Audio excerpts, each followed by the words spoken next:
नमस्कार दोस्तों, welcome back to my channel जहां आपको मिलता है सिर्फ और सिर्फ एंटरटेनमेंट। और आज मैं लाया हूं अल्टीमेट थॉर का फर्स्ट इशू। तो यार वीडियो पे नए हो तो वीडियो को लाइक कर देना और चैनल को सब्सक्राइब कर देना। और साथ ही मेरे चैनल पर ज्वाइन बटन स्टार्ट हो गया है, तो आप जाके वहां से भी ज्वाइन कर सकते हो। और साथ ही आप सब मुझसे व्हाट्सएप पर भी जुड़ सकते हो, जिसका लिंक मैं आपको डिस्क्रिप्शन में दे दूंगा। तो गाइस, ये सीरीज हमारी अल्टीमेट यूनिवर्स के सीरीज के बाद शुरू होती है। और इनकेस अगर आपने वो सीरीज देखनी है तो मैं आपको हाईली रिकमेंड करता हूँ कि आप लोग वो पहले सीरीज देख लो। तो अब तक अल्टीमेट इन्वेजन में आपने देखा कि मेकर ने अर्थ 6160 को अपने तरीके से बनाया है, लेकिन फिर एंटी मेकर हमला कर देता है और मेकर कहीं गायब हो गया है। और साथ ही हमें यह भी नहीं पता चला है कि एंटी मेकर यानी कि कैंग कौन है। तो वही टोनी यानी कि इस यूनिवर्स का आयरन लैड और रीड रिचर्ड्स यानी कि इस यूनिवर्स का डॉक्टर डूम कैप्टन अमेरिका को ढूंढ निकालते हैं जो बर्फ में जमा है। तो अब आगे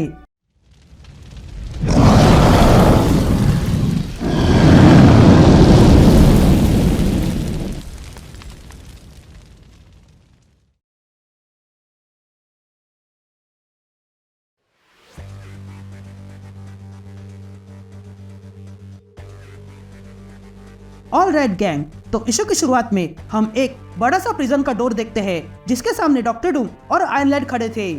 तभी आयरन लैड डूम से पूछता है कि क्या वो यही है, जिस पर डूम कहता है कि ये एस्गार्ड की टेक्नोलॉजी बहुत कॉम्प्लिकेटेड है, लेकिन जो फ्लोर प्लान और स्कीमेटिक मुझे मिला है उससे तो यही लगता है कि वो यहीं पर है।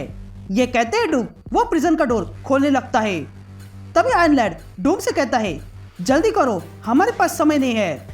तभी डूम उस डोर पे लगी हुई विंडो खोलता है और अंदर जो आदमी है उससे कहने लगता है कि क्या तुम वही हो, जिस पर वो आदमी अंदर से कहता है कि तुम जो कोई भी हो यहाँ से चले जाओ, मुझे ना ही खाना चाहिए और ना ही पानी, और ना ही मुझे किसी का साथ चाहिए। मेरे पास बोलने के लिए कुछ नहीं है और ना ही तुम कुछ सुनना चाहोगे, क्योंकि कानून के अनुसार मैं गद्दार हूँ और गद्दार से कोई बात नहीं करना चाहता है। तभी ये सुनकर डूम उस डोर को खोलने लगता है और कहता है कि तुम्हें ये सुनकर खुश होना चाहिए, क्योंकि मैं भी कानून को तोड़ने में भरोसा रखता हूँ, पर उसके साथ ही मैं आजाद आदमी हूँ और मैं यहाँ उसे छुड़ाने आया हूँ जिसे गलत सजा सुनाई गई है। जिस पर वो आदमी अंदर से कहता है कि अगर ऐसा है तो मैं और सब्र नहीं कर सकता हूँ।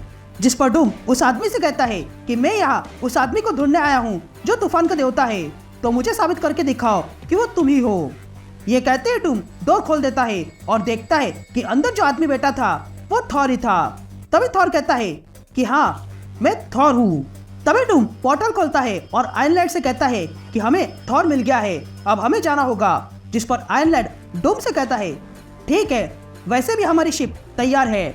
लेकिन तभी थॉर डूम और आयरन लैड से कहता है रुको जरा, एक काम बाकी है जो मुझे करना है। ये कहते ही थॉर कहीं पर चला जाता है। तभी थॉर और डूम वहां आ जाते हैं जहां पर थॉर का हैमर म्योनिर है। लेकिन तभी वे तीनों देखते हैं कि उस हैमर के सामने लेडी सिफ और उसके कुछ लोग खड़े थे। तभी लेडी सिफ देखती है कि थॉर आजाद हो चुका है और तब लेडी सिफ थॉर से कहती है कि तुम बाहर कैसे आ गए, तुमने यह डील नहीं की थी हमसे। जिस पर थॉर लेडी सिफ से कहता है कि मैं यहाँ सिर्फ हैमर के लिए आया हूँ, मैं इसे लेकर यहाँ से चला जाऊंगा।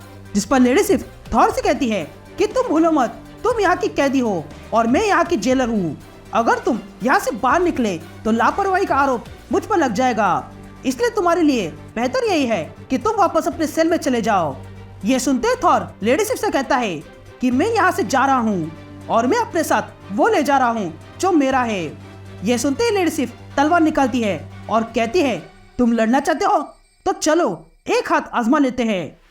ये कहते ही लेडी सिफ थॉर पे अटैक करने के लिए जाती है, लेकिन तभी आयरन लैड लेडी सिफ के एक सोल्जर पर एनर्जी ब्लास्ट से अटैक करता है, जिसके कारण लेडी सिफ रुक जाती है। तभी आयरन लैड थॉर से कहता है कि हमारे पास इसके लिए समय नहीं है, हमें तुरंत यहाँ से निकलना होगा। जिस पर थॉर आयरन लैड से कहता है कि जब तक मुझे मेरा हैमर नहीं मिलता तब तक मैं यहाँ से नहीं जाऊंगा। तभी लेडी सिफ का एक सोल्जर थॉर से कहता है कि अगर तुम्हें ये हैमर चाहिए तो आके ले लो गद्दार। जिस पर थॉर लेडी सिफ और उसके सोल्जर से कहता है कि तुम लोग शायद भूल रहे हो, मैं अपना हैमर कभी आके नहीं लेता हूँ, बल्कि वो खुद मेरे पास आता है। ये कहते ही थॉर अपना हाथ आगे करता है और अपने हैमर को पास बुलाता है। तभी थॉर अपने हैमर को पकड़ लेता है और अपने पावर्स के साथ तैयार हो जाता है। तभी ये देखकर डूम आयरन लैड से कहता है कि ये वेपन बहुत इंटरेस्टिंग है। जिस पर आयरन लैड डूम से पूछता है कि अगर थॉर अपने हैमर को कहीं से बुला सकता है तो फिर उसने सेल में क्यों नहीं बुलाया। जिस पर डूम कहता है कि वो इसलिए क्योंकि वो कभी बाहर निकलना ही नहीं चाहता था। यहाँ थॉर अपने हैमर से लेडी सिफ के सारे सोल्जर्स को मार गिराता है। तभी एक सोल्जर थॉर से कहता है रुको, लेकिन थॉर उस सोल्जर से कहता है नहीं, मैं अब और नहीं रुकूंगा। ये कहते ही थॉर अपने हैमर से सोल्जर को बिजली का झटका देता है। तभी थॉर सबको बेहोश करने के बाद आयरन लैड और डूम से कहता है चलो हमें देर हो रही है।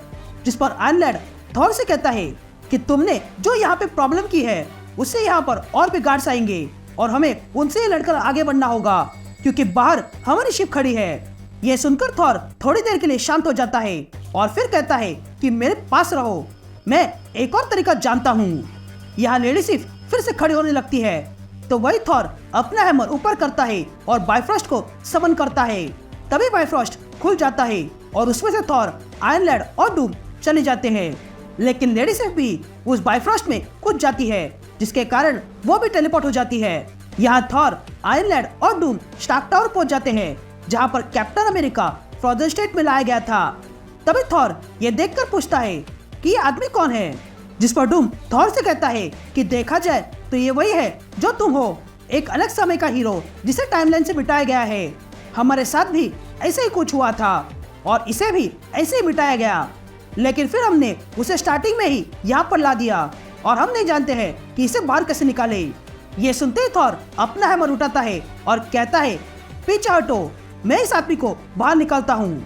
लेकिन आयरन लैड थॉर को ऐसा करने से रोकता है और कहता है कि हमें पता नहीं है कि मेकर ने इसके साथ क्या किया है और उसके फाइल्स भी बहुत कॉम्प्लिकेटेड है, इसलिए हमें कदम फूक फूक कर आगे बढ़ना चाहिए।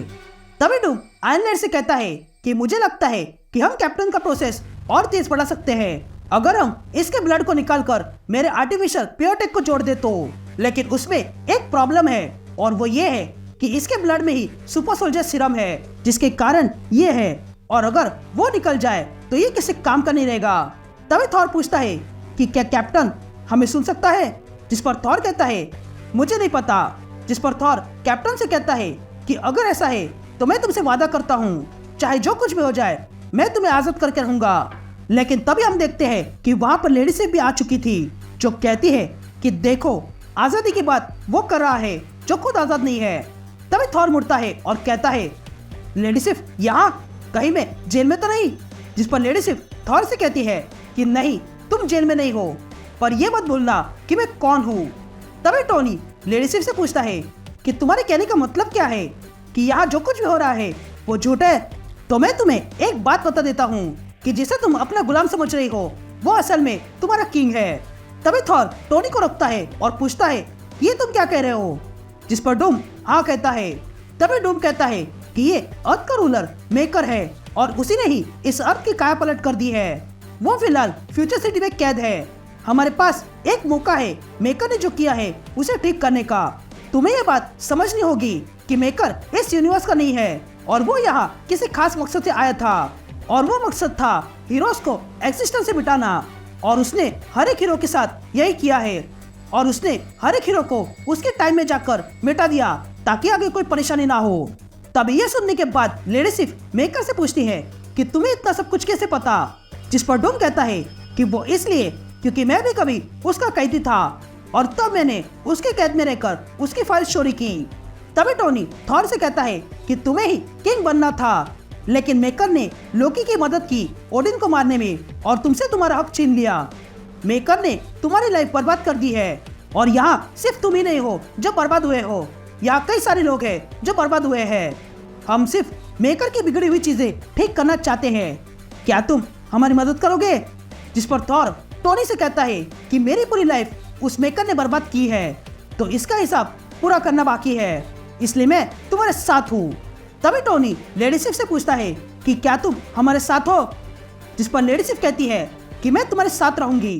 तभी डूम कहता है कि मेकर के फाइल्स को मैंने देखा है और जब यह सिटी बंद हुई तब मैं समझ गया कि ये रेफरेंस नंबर असल में स्टोरेज कोड्स है। तभी डूम एक डिवाइस देखता है और कहता है कि ये कोड्स इस डिवाइस के हैं और मेरे अनुसार ये वो चीज है जहाँ पर हर एक हीरो के साथ क्या गलत हुआ है ये स्टोर किया गया है और मैं जानता हूँ कि ये जगह लैटवेरिया में है। जिस पर लेडी सिर्फ कहती है कि मैं इस सत्य के बारे में बहुत कुछ जानती नहीं हूँ, लेकिन इतना पता है कि जहाँ पे तुम जा रहे हो वहाँ के लोग तुम्हें आसानी से घुसने नहीं देंगे। जिस पर टोनी कहता है कि हाँ मैं जानता हूँ, इसलिए हम पलंग झपकते ही अंदर घुस जाएंगे मैजिक का इस्तेमाल करके। तभी वे चारों लैटवेरे आ जाते हैं और देखते हैं कि वहाँ कोई गार्ड नहीं है, लेकिन तभी पीछे से कोई आता है और थॉर की पीठ में तलवार घुसाता है। ये देखकर लेडी सिर्फ चिल्लाती है। तभी हम देखते हैं कि वो शख्स कोई और नहीं बल्कि कैप्टन ब्रिटन है। तभी लेडी सिर्फ कैप्टन ब्रिटन को मारने जाती है, लेकिन कैप्टन ब्रिटन लेडी सिर्फ को एक लाफा मारकर पीछे फेंकता है। तभी कैप्टन ब्रिटन डूम पे अटैक करता है और डूम का सर जमीन पर मारता है।